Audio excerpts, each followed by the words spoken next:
UFC 307 quick wrap up. Now, as you can tell, I'm still got the frog voice, still a little bit under the weather. But in any case, I'll break down, or I'll just go cover three fights quickly. So, Jose Aldo lost a split decision to Mario Bautista. 29-28, 2 for Bautista, 1 for Jose. So it doesn't get any closer when it comes to a split than that. Now, unfortunately for Jose, I kind of have to agree with that split, mainly because Aldo just didn't do quite enough to secure the decision, in my opinion. Now, granted, Bautista's strategy was basically to neutralize Aldo by getting him to the cage and then just pitting him against the cage and really not even bothering to try to advance by getting a takedown and then getting a submission. So at the end, at the post-fight press conference, Dana White did mention that he felt the judging was horrendous, and he kind of alluded to the refereeing also being horrendous as well. And to that point, while I agree with that judge's decision in terms of giving that fight to Bautista by slim margin, I also have to agree with Dana in that the referee in that fight should have just broken the two fighters up after that position against the fence was not being advanced. Because as Dana pointed out, when it's crystal clear that one fighter is simply just trying to avoid the striking game and has decided to opt for just a neutral position, let's pin Aldo with his back against the cage and get the underhook while Aldo gets the whizzer, and then try to get wrist control and just keep pressing Aldo against the cage without really trying to get him down to the ground and follow through, then you're just basically stalling and avoiding the fight. So my point here is that that was the referee's job to break that position apart and bring both fighters back to the center of the cage. But given that that referee did not do that, then the judges can only go by what they've seen in front of them, and you don't get points for defending a position, really, and you get points for effective aggression. And unfortunately for Aldo, because Bautista has him in the worst position, it looks like you would give the edge to Bautista, even though effectively Bautista is just trying to stall. All right, so that's a factor in the combat sport game that we're all faced with, whether it's wrestling, judo, boxing. There's always a way for a fighter to avoid fighting, and when a fighter adopts that as their sort of game plan, like let's just avoid fighting and then hope to eke out a decision, well, they're not really a fighter by definition, right? Like, they didn't come to a fight. They came to avoid fighting as much as possible and eke out a decision. That's their strategy. Well, if you figure out that that's what your opponent is up to, then it behooves you to flip the script on them and just come out banging and force them into a fight. So while I feel Jose Aldo landed the more significant strikes in that matchup, he was just put in that neutral position for too long, and so he couldn't, or he didn't display enough effective aggression, in my opinion. But I would agree with Dana White, the ref should have broken up that neutral position. Now that brings me to the co-main event between Pennington and Pena. Now I could say very similar things, similar theme for this fight, because Pena was able to get Pennington down on the ground with two very effective takedowns. But once she got her on the ground, she just basically stayed more or less in top position. She did do a little bit of ground and pound, but not very effective. And it seemed like, again, Pena was doing that just to avoid getting back up and getting back to the striking, because Pennington did land the more effective strikes versus Pena. Now, again, same thing with Jose Aldo. I just felt that Raquel didn't quite do enough with the striking to secure the W. Now, I feel in that fight it was a little bit closer in terms of, well, maybe one judge could have given Pennington one more round, and then that would have given her the split decision. Then there's also the argument that to be the champ, you got to beat the champ. And one could argue, well, Pena didn't quite do enough to dethrone a champion. But, again, she was able to get those 2 takedowns and maintain top position on the ground, which effectively just ate up the clock against Pennington being able to do any more effective striking on the feet. So I wouldn't say it's a robbery. I would say they could have given Pennington the nod on that. Now, to that point, I feel both women just did not display very technical striking. They both tend to jab with their elbow pointing straight out, which takes away from the effectiveness of that punch. I would like to see both women work on the technical aspect of their striking game, in terms of the hands at least.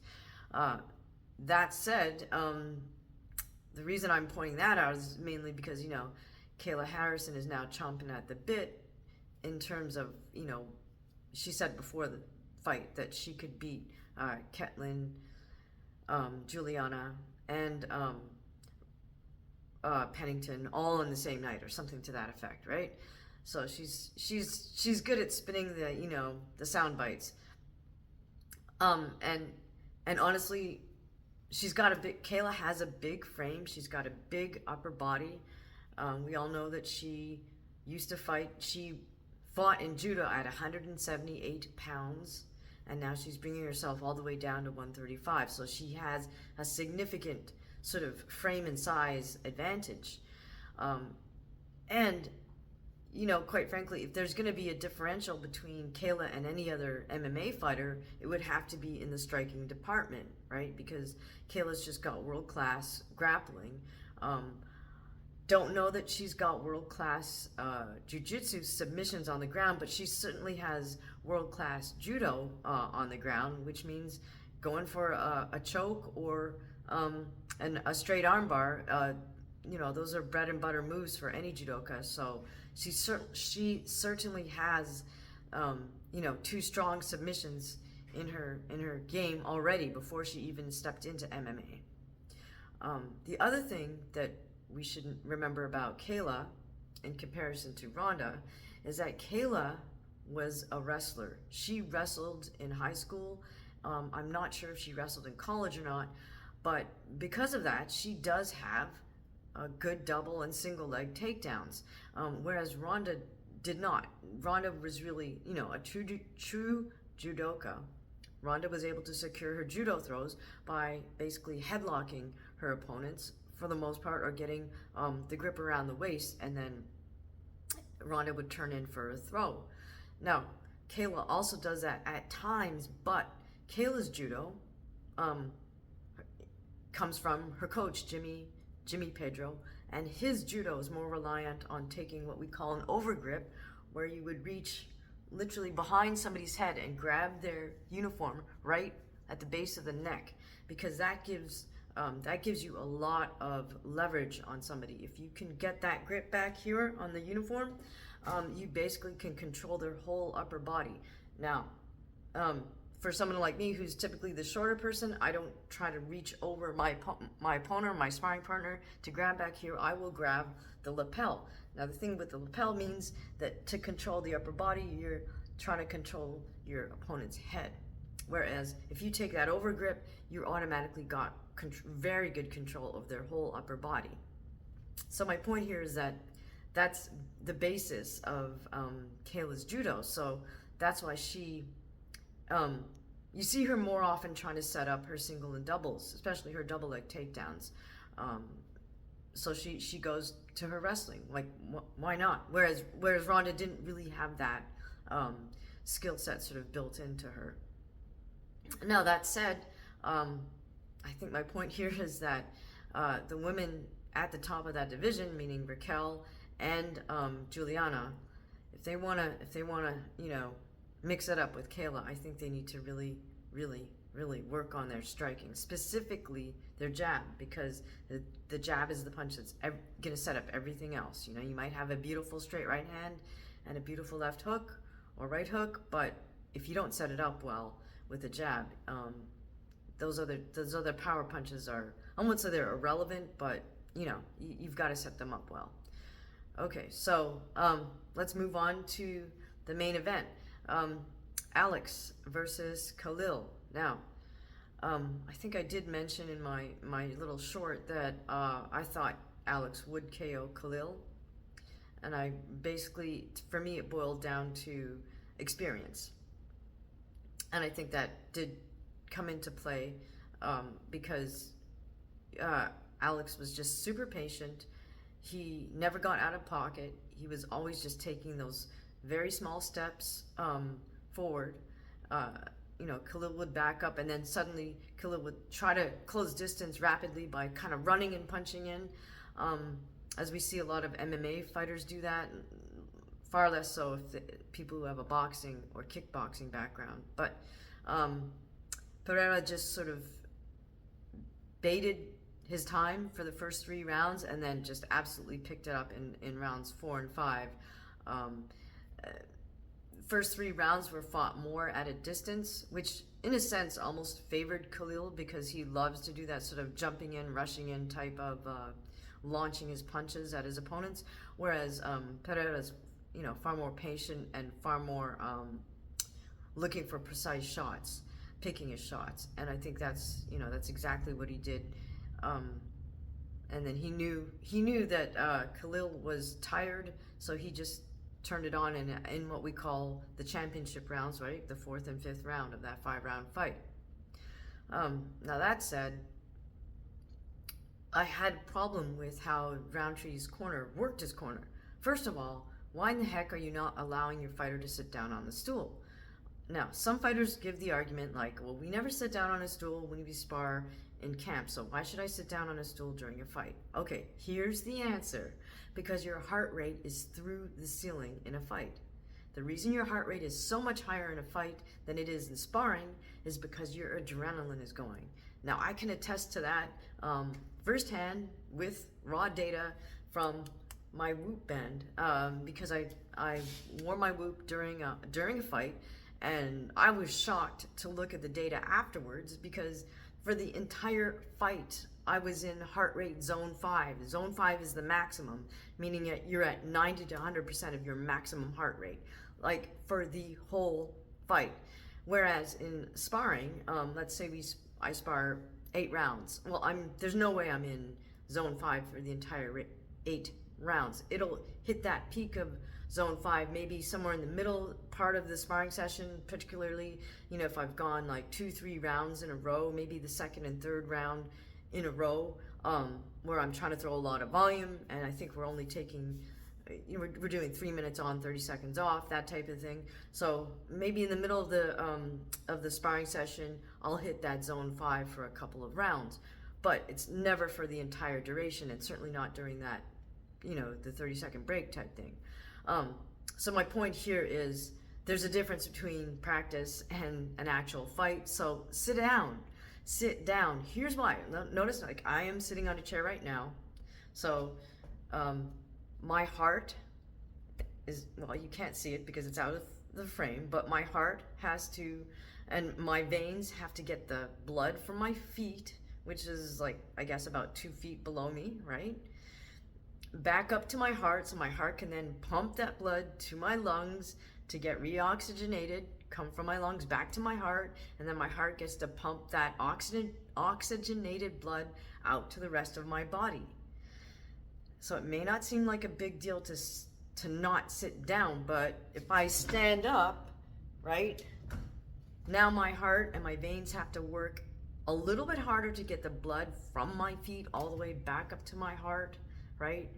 And from my heart to the lungs, back to the heart, to the rest of the body. There's just more work for your heart to do if you're standing up. So for that 60 seconds, which really turns into about 50 seconds if you get the stool out there fast, allow your fighter to recuperate. So there was problem number one, and I think it was maybe after the second round, I noticed Khalil was breathing hard. So it's like, goodness gracious, if you know your fighter's breathing hard, allow them to sit down. So mistake number one in Khalil's corner. Mistake number two was, now he looked like he had some type of nose boo-boo cut thing, whatever, before the fight, but that opened up. Then he got a really bad cut over his eye. He got a smaller cut under his eye, and it looked towards the end that perhaps his nose was broken, but his nose was certainly bleeding a lot. Now, I couldn't sort of zoom in and see what they were doing to address the cuts, but just looking at Khalil's face from the photo after the fight, you know, and he's being praised, oh, you know, like, look how tough he is. All that photo does is show me, like, your corner didn't do their job. Like, you got this nasty cut that's just, this one was pretty deep. The one above his eyebrow, or at the eyebrow, was pretty deep. So that should have been addressed. And that eye was almost swollen shut. So again, I sort of alluded to this, I think, I don't know, maybe during the live stream that I did, that, you know, MMA cornermen are just like, they don't know how to use the end swell properly to bring swelling down, and that's your job. Like, you are the cut man. You have that metal, that chunk of metal with the handle on it. You have to iron out the fighter's hematomas, whether it's, you know, above here or the one that's below. And we saw Benoit Saint-Denis with that huge mouse under his eye, which basically cost him the fight.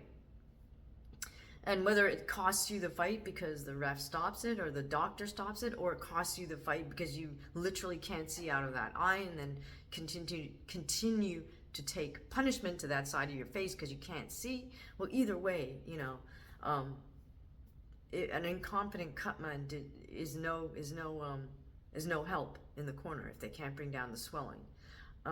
Here's the other thing, right?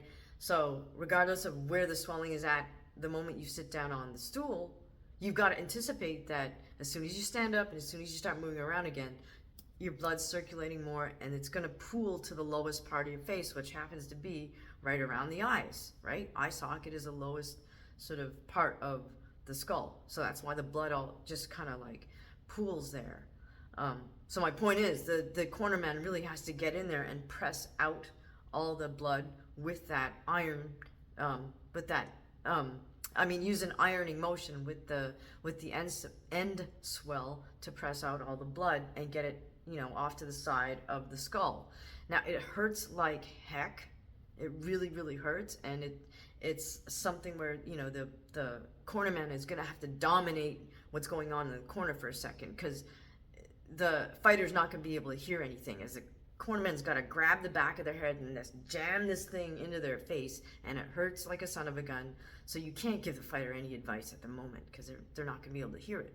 But you have to allow the cut man to do his job if he knows how to do it. Okay, so now I did not hear the corner advice in Roundtree's corner, but I think those two errors are egregious enough that I could say they were not the most competent corner. Not insisting that your fighter sit down, number one. Number two, not being able to bring down the swelling. Would the fight have gone differently had they not made those two gross errors? Probably not, simply because Alex Pereira has just got so much experience, and he's so poised and confident and precise, and he knows exactly what he's doing when he gets in there, that I don't think the outcome of the fight would have changed. One thing I did notice, I think it was towards either the fourth or fifth round, Khalil's kind of Thai boxing experience kind of came out, because he started doing that bobby head thing that a lot of Thai fighters do. I guess he just sort of like went back to his roots, so to speak. You know, his body just went on automatic, and he started doing that. But to no avail. Now, interestingly enough, Pereira spoke in the post-fight press conference about having to do 2 rounds of antibiotics for, I guess, some type of illness he was experiencing, once in Brazil and then once when he got to the US. So he said that he felt that, I guess, if his system hadn't been weakened by those antibiotics, that perhaps he could have turned it on earlier in the fight. But, you know, props to him for just knowing where he was at and for having the patience to just wait for his moment, you know, when Khalil started to get really tired and mentally overwhelmed, I think, to sort of pour it on. Now, I did mention in our live stream that I felt that Khalil was using a lot of, I wouldn't call it wasted motion so much, but he was draining himself with his constant bouncing and kind of moving. And I understand what he was trying to do. He was trying to, you know, fake out Pereira, but I think effectively he sort of mentally drained and physically drained himself with all that sort of motion. Whereas Alex was simply just, he had that upright posture and would just take these very small steps forward. He didn't waste any energy at all. He was sort of gave us a lesson in how to, you know, conserve energy in a fight. Now, that said, I have a few questions for you guys. Do you think Jose Aldo should keep fighting? If so, who do you want to see him fight next? Do you think Juliana Pena deserved to win that title belt? If so, who do you want to see Juliana fight next? Who do you want to see Raquel Pennington fight next? Do you think Kayla Harrison deserves to fight Juliana Pena for a title showdown in Kayla's 3rd fight in the UFC? And finally, who would you like to see Alex fight next? I think he deserves a break, October, November, December. I think he deserves a break until 2025, probably, right? But who would you like to see Alex take on next? Finally, what do you think is next for Khalil Roundtree? Other than rest and recuperate, who would you like to see Khalil take on next? I'm really interested in what you guys have to say. I really enjoyed doing our live stream last night during the fights. It was unexpected. So thank you very much to those of you who did tune in. And if I do another one, I will let you guys know in advance, provided it's not because I pick up a cold suddenly or something like that. So thank you once again to everybody for listening to my videos. If you're enjoying my breakdowns and my please do subscribe and hit the notification bell. That way we can beat the algorithm, so to speak. If you're enjoying the dialogue, please also consider joining our membership. It's $2.99 a month, and you will get early access. There will be members-only polls to help drive the content, and you will also have a say in where I donate 10% of the gross revenues from this channel whenever I get paid out by YouTube. So thank you once again. I really enjoy you guys' insights and comments, and I look forward to seeing you in the next one.